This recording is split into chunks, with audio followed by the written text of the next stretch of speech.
안녕하세요. 여러분의 건강하고 아름다운 치아를 책임지는 강남 이플란트 TV의 임의숙 원장입니다. 오늘은 결손치와 과잉치, 그 원인과 해결 방법에 대해서 말씀드리겠습니다.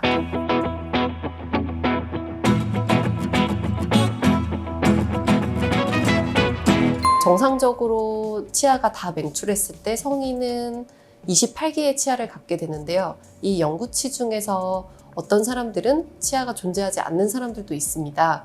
선천적으로 존재하지 않는 치아들은 결손치라고 하고요.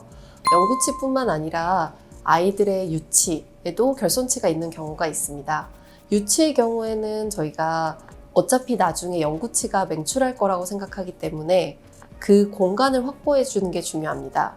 유치의 경우에는 사실 그 기능은 영구치가 나오기 전까지 씹을 수 있게 해주고 그 다음에 영구치가 나올 자리를 확보해 주는 역할을 하는 게 사실은 가장 중요한데요.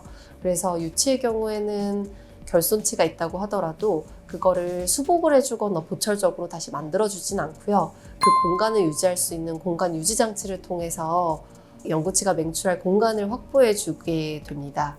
그러나 영구치의 경우에는 결손치가 있을 경우 저희가 면밀하게 검토를 해서 어떻게 치료할지를 결정해야 됩니다. 이제 나이에 따라서 치료하는 방법이 좀 달라질 수가 있는데요. 영구치에서 가장 자주 발생하는 결손치는 하악 두 번째 작은 어금니입니다. 제2 소구치라고 불리우는 치아인데요. 거기에 결손치를 갖고 계신 분들이 많이 있고 보통 아래쪽에 더 많이 생기지만 위에도 같이 총 4개의 결손치를 갖고 있는 분들이 많은데요. 이 치아의 경우에는 저희가 턱이 작은데 치아가 많이 커서 공간이 부족해서 치아가 크라우딩이 심할 때 치열이 좋지 못할 경우 교정 치료를 하면서 발치할 때 사용하는 치아이기도 해요.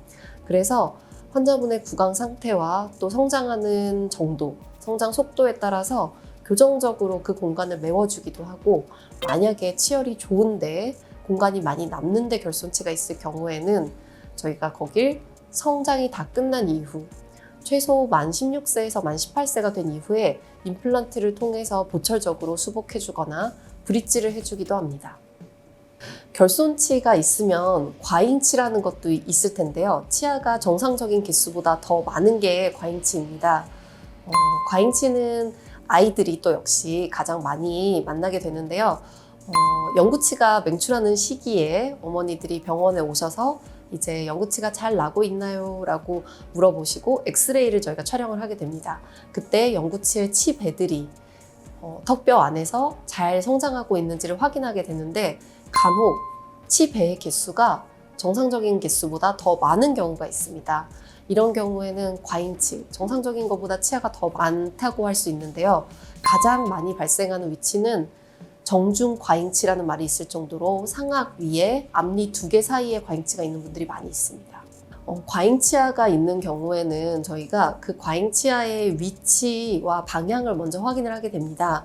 아까 말씀드린 대로 대부분의 경우 상악 중절치 사이에 있기 때문에 그 부분에 확인을 해주고 대부분은 그 치아의 위치가 역방향으로 자리를 잡고 있는 경우가 많아요. 그래서 아래쪽으로 치아들을 벌리고 내려오지 않는 경우도 굉장히 많기 때문에 그 정상적으로 자라나야 될 영구치에 영향을 주는지 여부를 먼저 확인합니다.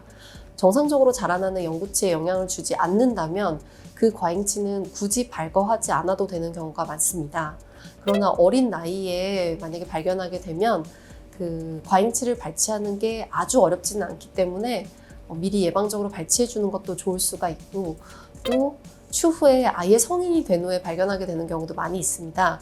성인이 된 후에는 치열이 모두 다 정상적으로 맹출이 되었고 과잉치가 앞골이 성장하면서 더 안쪽으로 들어가 있기 때문에 그것 역시 그냥 두는 경우가 많습니다. 그러나 때때로 과잉치가 정상적인 영구치아의 뿌리를 흡수하면서 내려오는 경우가 있어요. 만약에 그 치아가 유치라면 그러면 유치가 흔들리게 되고 먼저 탈락하게 됩니다. 그리고 과잉치가 먼저 내려오게 되는데요. 그러면 내려온 과잉치를 확인하고 발거를 해주면 그러면 정상적인 영구치아가 그 뒤에 이어서 다시 자리 잡고 내려오게 됩니다. 그러나 만약에 영구치가 이미 맹출을 하고 있는데 그쪽 방향으로 영구치의 뿌리를 흡수하면서 과잉치가 내려오는 경우에는 빨리 그 과잉치의 위치를 파악을 해서 입천장 쪽으로 접근해서 과잉치아를 빼주시는 것이 좋습니다.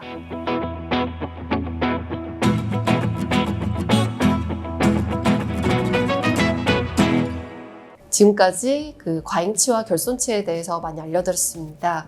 최근에는 영유아 검진을, 구강 검진도 열심히 받으시는 부모님들이 많으신데요. 한 번씩 엑스레이를 찍어서 아이들의 그 치열, 그다음에 치아가 다 온전히 있는지, 없지는 않은지, 더 많지는 않은지 확인해 주시는 것이 좋을 것 같습니다. 이상으로 강남 임플란트 TV의 임의식 원장이었습니다.